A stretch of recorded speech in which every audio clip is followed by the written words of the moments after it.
Hello， 斯佩兰扎的掠手们，大家好，我是贝塔。今天要跟大家分享如何打 Upgraders 里面的大型机器人，包含跳跃者、火箭兵、堡垒、投弹手、切碎机、女组长还有女王。那我会跟大家推荐地点、他们的攻击方式以及如何应对。那今天要分享的内容很多，所以如果看完影片之后你觉得对你有些帮助，记得帮我订阅一下，然后帮影片按个赞。那我们就废话不多，马上开始吧。首先要分享3个通用的准则哦。第一个呢是大型机器人的弱点部位，通常是白色或者是黄色这种比较亮的身体部位。那外层的深色的部分呢，通常是他们的盔甲。那你会需要拿 ARC 装甲穿透力强的武器，搭配重型子弹或者是发射器弹药，才比较好摧毁这些机器人。那第二个呢是熟悉每个大型机器人的攻击方式，这个我等一下会分享。但基本上呢，你都会需要一些掩护，最好呢是从室内对付这些机器人，但是如果你在室外遇到了，也要先找好遮蔽物。第3点呢是这些大型机器人通常会需要打比较久，你会需要有点耐心，而且要小心掠手从背后偷袭啦。那小型的机器人，我上一支影片有大致介绍，用3秒钟总结，就是照着这张图打就对了。对了，我最近玩像 Upgraders 这类网络要求很高的游戏，高ping的时候呢，不止操作会延迟，有时候明明瞄准了对手，却还是被判定没有瞄到，真的是很让人烦躁啊。所以呢，我用了 Gear Up， 它的操作非常简单，你只要选择游戏，然后一键加速，台湾玩家连到欧服或美服都不是问题。比较有感的是它还有防掉包机制，以前常遇到瞬移、拉回或者是子弹判定异常的问题，在网络稳定之后呢，现在真的减少了很多。现在如果是新用户输入专属优惠码 Beta， 可以马上免费体验。新用户现在还有4折的优惠，链接我会放在资讯栏，记得点击来试试看哦。好，我们回到影片，先来看一下事前准备工作。打大型机器人呢，资深玩家通常会建议要拿战斗第2型或者是战术第2型，护盾也是越高越好。但如果你是才刚上手，才正要开始准备升级工作台，或者是才刚加入这个游戏不久，这些都不是必要的。最基本的武器呢，最基本的这些设备，其实都一样可以打 ARC 的大型机器人。武器的部分最推荐的是碎甲者搭配发射器弹药。如果你还没有拿到碎甲者，那你可以带上铁针或者是铁杆，2把选1把都可以。那建议把武器等级升上去，增加填弹速度。这2把武器都是搭配重型弹药，他们的 ARC 装甲穿透够强，是新手武器中的首选啦。那虽然打大型机器人会需要花一点时间，但是只要有耐心呢，最终都能拿到胜利的。第2把枪建议带个基本的缝补者，那以防掠手偷袭啦。那子弹数量的准备呢，发射器弹药或者是重型弹药，建议都至少带个1排。如果你是要打女王或者是这个女组长的话，那这种大型机器人，那建议都要带个2排或者是3排的子弹数量。如果你有带缝补者，那就是轻型子弹也带个2盒。然后就是补血、补护盾要带充足，肾上腺素、驱散器都要带个2个，以防需要跑图或者是救人。如果你遇到愿意一起打机器人的好掠手，但是对方倒地了，你救不起来，那也是蛮心痛的哦。剩下就是多带一些手榴弹，然后有狼群就带狼群，有死线的就带1-2个死线，有出口钥匙也要记得带上。拿到好东西的时候，就建议从掠手出入口回家。以上呢就是开始游戏前的准备事项啦。接下来我们先介绍最好打的机器人跳跃者 Deeper。我推荐打跳跃者的地点有几个：大坝的圆顶综合设施附近，蓝色大门的综合仓库，还有荒废的农场，然后太空港的发射台附近，这几个地方呢都不错，都有室内掩护。那掠手呢也相对少一点点哦，还是有，但是要小心啦。那其实任何建筑呢，只要不是超级热门的搜刮点或者是打架点，我觉得都可以。跳跃者的主要攻击方式有2个，一个是跳过来踩你，那另外一个呢是靠近你，然后使用 EMP 能量对你造成伤害。那只要你能事先找好遮蔽物，从里面对付它就可以了，几乎不会受伤哦。那你只要瞄准它的脚呢，把上面的盔甲打掉，你就可以把它的脚慢慢打残。那也可以呢，直接瞄准它的头，那直接持续的攻击，基本上呢都能轻松解决。那网络上有很多人分享如何玩弄跳跃者哦，把他们关到密闭的空间，让他们动弹不得。那他们只要被地形卡住呢，就会自己自爆，我觉得是非常有趣啦。那如果你身上有狼群，你也可以丢1颗，然后再多打几下，它就会爆了。但建议不要用死线哦，用死线太浪费了。好，第2个要介绍的呢是让大家头痛的火箭兵 Rocketeer。打火箭兵呢，我推荐的地图有2个，一个是蓝色大门的综合仓库，这边有机会呢，你打完1只，再吸引另外1只过来，可以连续解决2只。第2张地图呢是大坝战场主设施旁边的这个位置，站在这里呢，你就可以看到左半边所有的火箭兵，你可以用铁杆把他们引过来，连这个发电设施那里的火箭兵呢，都可以一路把它引过来这里。那火箭兵的攻击有2种，大家应该都有遇过了吧？一种呢就是它暴怒的3连发，那一种呢就是它单发的火箭炮，威力很强哦。躲避的时候记得要搭配翻滚才能躲远一点。火箭兵的弱点跟黄蜂还有虎头蜂一样，就是那4个角的发动器。不过它的发动器呢也有重甲保护，所以你会需要集中火力，先打掉1个角，然后拆完再换另外1个角。2个角打掉之后呢，它就会失去平衡掉到地上，你再慢慢拆剩下的就可以了。那如果你觉得两个角不好瞄准的话呢，你直接打身体也是可以的，但是呢会需要打比较久就是了。如果你是拿碎甲者，那一定会好打很多，或者是呢直接用2个狼群丢上去，速度会更快。网络上有很多人分享用震撼弹，然后爬上去装死线，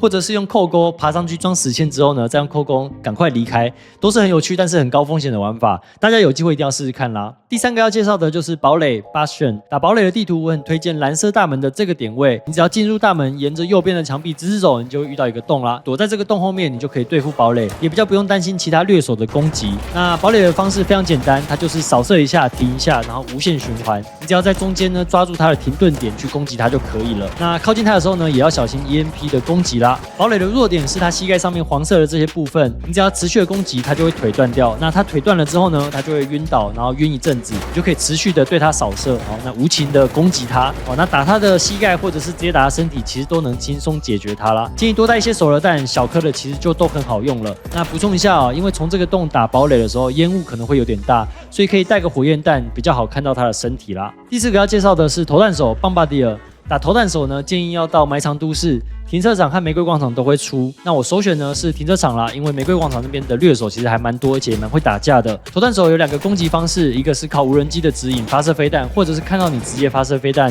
另外一个是你靠近的时候，它一样会有 EMP 的攻击，近战的时候要小心啦。那它身上的弱点呢是它膝盖还有它背后黄色的部分，持续打这边就可以了。那打投弹手呢，最快的我觉得建议还是带上死线啦，死线炸弹是可以用买的，虽然有点贵，但我觉得打投弹手是非常值得的。那你可以带个溜索，然后打投弹手之前，先清掉他身边的2个无人机以及附近的其他飞行机器人，然后用溜索快速到他身边，你要小心 EMP 然后快速的装上死线炸弹，然后再用溜索离开，这样子就可以了。如果你不打算使用死线炸弹，你也没有碎甲者，那你要小心他火箭炮的箭射攻击啦。那附近其实是有很多室内窗户的你可以在里面用子弹给它慢慢耗，那也是可以的。好，第5个要来补充一下上一支影片没有提到的切碎机 Shredder。这个只有在星辰山才有，它是个火力强大的小型机器人，它其实没有这么可怕，但是大多数人不了解它的话呢，还是会闪得远远的。其实你是可以跟它慢慢跳舞的，它停下来发出要攻击的声音的时候，你再赶紧找遮蔽物，其实都是可以轻松躲过的啦。切碎机的弱点是它身体下方的蓝色发射器，瞄准那个打掉就可以了。那它前面2个会比较好打一点，但是后面那个会比较难，你可能要稍微绕一下，去它后面打，它很快就会失去平衡，然后就直接爆掉。另外，在星辰山翻柜子的时候，很容易捡到初级炸弹，收到的时候要记得捡起来，打切碎机器人非常好用哦。好，再来要讲讲目前 Arc Raiders 里面最难打的大 BOSS， 就是女组长还有女王。开打之前有2个共同的注意事项，第一个呢是游戏时间一定要充足，你如果进到地图，然后时间已经少于15分钟了，或者是需要跑太远，那就建议直接就近离开地图重新排一场。第2个要注意的呢是，如果你是 solo， 然后没有任何其他掠手正在打女组长或者是女王的话呢，我的建议是你不要自己开干不要自己开打。一个人打女组长或者是打女王实在太辛苦了，除非你是蜘蛛人你有办法爬上爬下，然后随时去放死线炸弹，不然的话呢，我的建议都是你看到有其他有经验的掠手正在打了，你再上去加入战局。好，首先我们来讲讲女组长 Matriarch。在太空港，女组长会在发射台的前面，这附近也有很多建筑，还有地下道的入口都可以作为遮蔽物。那女组长呢会定期呼叫其他的大型机器人，像是跳跃者或者是火箭兵等等，要有心理准备。那这也是为什么呢？打女组长的子弹要带的够多，狼群手榴弹都要带好带满。那女组长在一般的状态下，她的攻击有几种，她会射出火箭炮，那速度很快，看到就要马上躲。火箭炮会直接对你造成大量的伤害然后呢，它有毒气炮弹，会喷出绿色的毒气，消耗体力。它还有超强的闪光弹，你看到也要赶快躲开。它的唯一防御方式是开启护盾，任何子弹都打不进去。这个时候不要浪费子弹，去清一些附近的怪，除非你在它的护盾内，你才有办法攻击它。但同时呢，被它踩到或者是被火箭筒射到的几率也很高，所以自己要小心啦。刚刚说的这些都是它的一般状态，那它在后期血少的时候，它会变成狂暴状态，所有的攻击都一样，但是会更凶，所以一定要找好掩护。女组长有2个弱点，一个是她头里面的核心，另外一个是她的脚啦。那你要射到她头里面的核心呢，你要先把她脸上的2块盔甲打掉，或者是等她自己打开。那她头顶上呢也有一个盔甲保护着核心。那刚刚讲的脚呢，也是她的另外一个弱点，你可以持续把它打残，但是因为脚会一直移动，而且它也会一直转方向，不容易瞄准。所以我首要呢还是打他的脸或者是打他的头顶，打不到才会去打脚。最后当女组长开始冒火的时候，你就要准备靠近他了，因为他只要一倒地，所有的掠手都会冲上去抢他的女组长反应炉，这个时候就很吃运气咯。国外网友实测，目前我看到最快纪录是1分钟击败女组长，是3个人用扣钩加一共5颗死线炸弹放在核心上，给想挑战的队伍参考一下啦。那目前我还没有看到有人 solo 单挑成功的，可能是因为有太多其他机器人要打了。如果有人看到的话呢，也欢迎在留言区跟大家分享。好，最后呢，我们要来介绍游戏中目前最大只的机器人，就是女王 Queen。推荐的地图呢是大巴战场，它会出现在大巴右上角的这个位置。那目前呢是比较容易也比较安全的位置啦。在综合发电设施边缘的房间呢，有很多的窗户，还有2个门。你如果担心其他掠手来攻击的话呢，你可以带2个门挡，然后放一些地雷，然后放一些其他就是防止掠手攻击的东西。或者是呢，像我一样，我是直接大胆的让其他掠手知道说，我就在这边打女王，你们可以来加入。你们要来偷袭我的话呢，我就往窗外跳。好，女王的第一个攻击呢是雷射。当你看到这样的雷射光线对着你的时候，你一定要马上躲开，被扫到呢会损失大量的生命值哦。那千万不要像我一样，才稍微分心我就倒地了。那第二个呢是火箭炮，它会瞄准附近的掠手发射一堆火箭炮，这些火箭炮会爆炸燃烧，不过这个比较好躲，小心不要被烧到就好。第三个是它的防守方式，一样会有一圈的蓝色的 EMP 防护罩，近战的话呢看到就要赶快躲开。好，女王的弱点呢一样是装甲下的身体本体，它发射雷射的时候呢，头顶的装甲会打开。如果他朝着别人攻击，你就可以趁这个时候去攻击他的核心。那他膝盖的装甲也可以打掉。那持续进攻呢，他的脚也是会瘫痪的。不过我一般还是会建议就直接打头跟打身体就好了，因为脚会一直动比较难打。那接下来呢，就是持续的攻击找掩护，再攻击再找掩护，直到他倒地那这个呢，也就是为什么有一群人一起打，速度才会快一点。女王爆炸之前呢，要尽快冲上去捡材料，尤其是拿这个反应炉，非常的抢手。收集完女王的反应炉以及其他的材料，这个附近呢有一个掠手出入口，你可以从这边安全的回家。官网实测，在大巴战场用电光斗篷加7颗死线炸弹成功挑战女王，花了9分钟。等我收集到7颗死线炸弹，我也会想挑战一下。一般武器的话，带碎甲者加200颗弹药，在大巴战场的房间或者是蓝色大门的这个房间屋内近距离战斗，都有机会 solo 战胜女王。预期要花20分钟，大家要确保时间是够用的。好啦，以上就是这次的所有内容，希望对你有一些帮助，也让你成为更好的掠手。如果你在打大型机器人有遇到其他的状况，或者是其他更好的建议，也欢迎在下面留言。那喜欢这支影片的话，帮我按个赞，也帮我订阅一下频道。我们就下次见啦，拜拜。